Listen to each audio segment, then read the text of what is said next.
शिवाजी महाराज यांच्या जयंतीचं औचित्य साधून महाराष्ट्राच्या मातीतील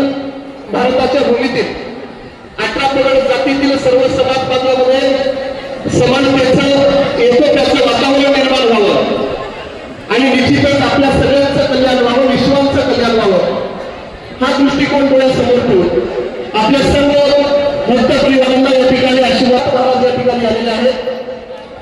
अवघ्या काही वेळामध्ये आपण या कार्यक्रमाच्या मुख्य प्रवाहाकडे या ठिकाणी वळणार आहोत। सर्वप्रथम या ठिकाणी कार्यक्रमाच्या रूपरेषेकडे वळत असताना भारत मातेच्या प्रतिमेचं पूजन आणि कुलवारी भूषण बहुजन प्रतिपालक स्वराज्य संस्थापक छत्रपती शिवाजी महाराज यांच्या प्रतिमेचं पूजन या प्रसंगी हवा मलिनाथ महाराज यांच्या शुभ हस्ते व सर्व मान्यवरांच्या शुभ हस्ते या ठिकाणी प्रथमतः